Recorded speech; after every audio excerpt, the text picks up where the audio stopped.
Ito po yung noong linggo po ito na po talagang binigay sa akin ng Panginoon na verse kasi hindi lang na-experience ko po na yung pa may pagsubok hindi lang isa, sunod-sunod, halos sabay-sabay, parang sabihin mo, Lord, suko na ako. Tapos, malaman mo naman na pagkatapos ng pagsubok na halalagpasan mo, doon mo appreciate yung ginawa ng Panginoon. Hindi naman siya nagbibigay noon. Pagkus ay pinahintulot niya para malaman niya kung gaano hanggang saan talaga yung pananampalataya natin sa Kanya. At yung karunungan, hindi lang po yung karunungan sa pag-aaral, karunungan sa mga bagay-bagay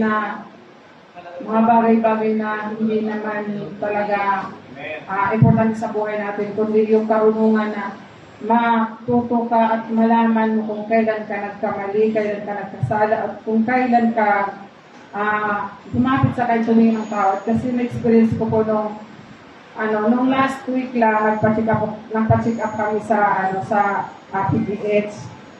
Tapos, may pila. Mahaba ang pila. Sabi ang pila. Sabi niyo, di ba ng pila? Sabi ko, hindi, diretso na tayo doon. Sumingit ako. Na parang talaga yung, hindi mo alam na mali na yung ginawa mo. Pero nung nakaupo ako, tapos maraming sumunod sa akin, sabi na ng iba, dito ako kaya akin nakasunod. Pero alam ko sa sarili ko na, sumingit lang ako, tapos sinundan ako ng iba. Sabi ko, nag-isip ako, tapos hindi naman, siguro yung karunungan na yun, binigay talaga sa akin ng Panginoon. Kasi talagang, baliwala lang sa akin na maling kayong ginawa ko. As in talagang, hindi ako tapos na, maya-maya, na parang, hindi ko siya basta naalala. Sabi ko lang, parang, si Lord na talaga nangusap sa akin, anak, humihingi ka sa akin ng makasunod ka sa akin. Tapos, sa maliit na batas ng tao, hindi mo magawang sundin. Paano mo ako masusunod? Yung batas ng tao, hindi mo nga masunod na napakasimple lang. Pero nangingilawat ako sa tinext ko si Benji, sabi ko, mali yung ginawa ko. Sabi ko, parang nakonsensya ako. Tapos parang wala na akong choice na, may choice naman, pero sabi ko, Lord, patawarin mo ako. Oo nga, lagi kong hinihiling sa iyo na magawa ko man, sunod ko man yung nais niyo po sa amin. Pero salamat kasi pinalalahanan mo ako. Kasi 2 beses ko na itong ginawa. Tapos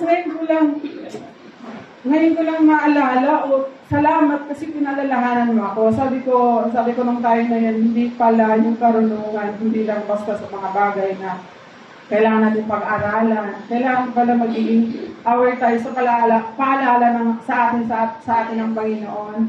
Sabi ni Benji, sige, bumalik ka. Pinapapasok na kami, hindi na ako. Tapos sabi ko nung pagpasok, hindi pa kami pinapasok, sabi ko, lagot ako nito sa consequence.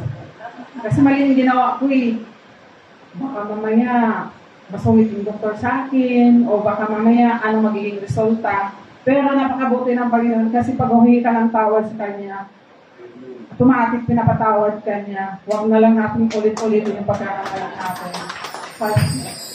Pagkatapos nun nung ako na, mambayad ng doktor sa akin, sabi ko, Lord, maraming salamat kasi kahit nagkamali ako, kahit nagkasala ako, hindi mo ako, yung kailangan talaga na humingi ka ng tawad at yung karunungan na matuto tayong umamin sa ating kasalanan.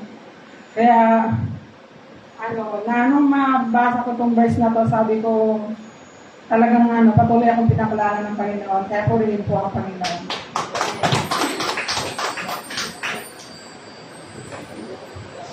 Yung verse ko for today is Psalm chapter 25, verse 1.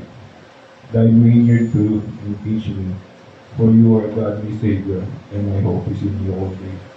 So, para sa akin, ibig sabihin, may mga landas time na pa na hindi para sa atin, may mga effort tayo na binubuhos natin sa mga maling bagay.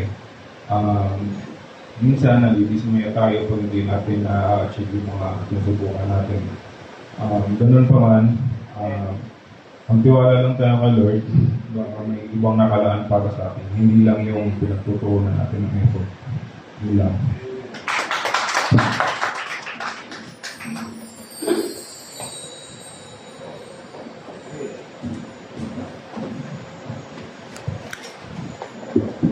Okay.